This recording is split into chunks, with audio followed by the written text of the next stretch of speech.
मेरे चाचा मुस्तकीम कच्ची गढ़ी से और तमाम हमारे क्षेत्र के जिम्मेदार लोग जो यहाँ पर मौजूद हैं, आप सभी का मैं इस्तकबाल करती हूँ। आप सभी को नमस्कार, अस्सलाम वालेकुम।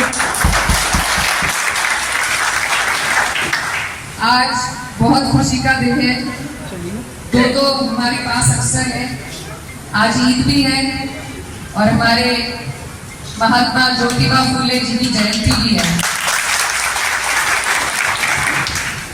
तो इन दोनों ही खूबसूरत अवसरों के मौके पर आप सभी को ढेर सारी शुभकामनाएं।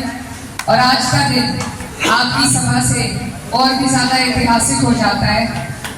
आज हम लोग यहाँ जिनकी जयंती मनाने के लिए उपस्थित हैं, वो हमारे समाज के सामाजिक न्याय के ऐसे योद्धा रहे हैं जिन्होंने समाज सुधार के लिए अपना पूरा जीवन न्यौछावर कर दिया।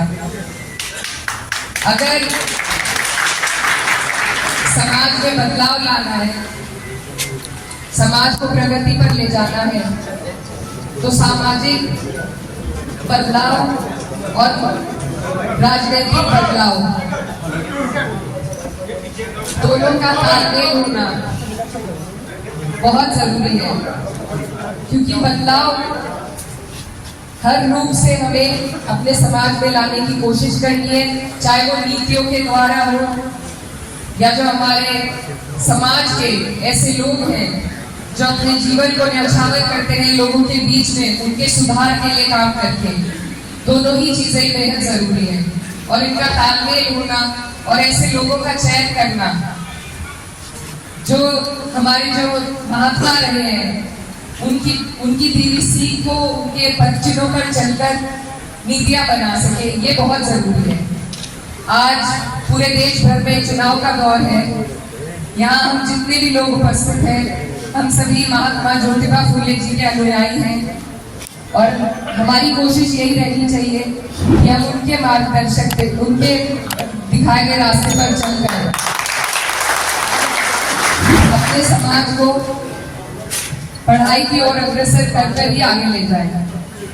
आज हमारे बीच में कुरुक्षेत्र से चलकर आए राजकुमार सैनी जी, जिन्होंने बहुत ही अच्छी बात अपने भाषण में आपको और हमें समझाने का प्रयास किया। कैसे ये जो सरकार है, ये समाज का हित नहीं चाहती है, चाहे उसमें कोई भी वर्ग हो, कोई भी समाज हो। ये सिर्फ पूंजीपतियों की सरकार है और आपके हमारे वोट लेकर ये काम सिर्फ उनका करना चाहती है। आज सबके सामने इनका पर्दाफाश हो चुका है। सारी सरकारी संस्थाएं जिनसे आपको हमें सुविधा मिलती थी, कम दरों पर हमारे काम हो जाते थे, हमें आरक्षण भी मिलता था, पेंशन भी मिलती थी, वो सब बेचकर इन्होंने प्राइवेट सेक्टर में देकर अपनी नीयत को साफ कर दिया है। ये लोग नहीं चाहते कि हमें इनकी तरफ से कुछ भी लाभ पहुंचे, तो हमारा प्रयास यही रहना चाहिए कि ऐसे लोगों को जिनको हमने ही सत्ता पर बिठाया है, उनको अब सत्ता से हटाने का हम काम करेंगे। 10 साल से डबल इंजन की सरकार आपने हमने देखी, क्या लाभ आपको मिला, क्या लाभ हम तक पहुंचा, ये आपके सामने है। कोई ऐसी इनकी नीति नहीं है जिससे किसी गरीब आदमी को फायदा पहुंचाओ। कोई ऐसे संस्थाएं इन्होंने नहीं बनाई जिससे हमें एजुकेशन में रास्ता दिखे, महिलाओं के लिए हो, चाहे पिछड़े वर्ग के लिए हो। ये लोग सिर्फ हमारा वोट लेकर, हमें आपस में लड़ाकर सिर्फ सत्ता हथियाने के इनकी मंशा है। तो आप सब यहाँ पर जागरूक लोग उपस्थित हैं, आप लोग सब समाज के हितैषी हैं, आपके दिल में समाज की चिंता है, इसलिए आप सबसे मेरा यही आग्रह है कि हम बूंद से ही दरिया को रोक सकते हैं। हम हर जगह जाकर लड़ाई नहीं कर सकते, लेकिन हम अपनी सीट पर इंडिया गठबंधन को जिताकर इनसे आगे बढ़ने का काम कर सकते हैं।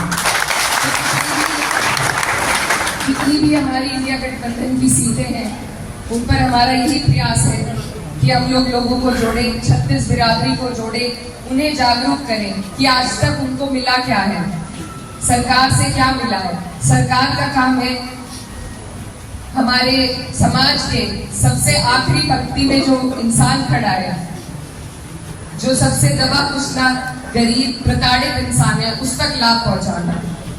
लेकिन ये सरकार इसके विपरीत ही करती है।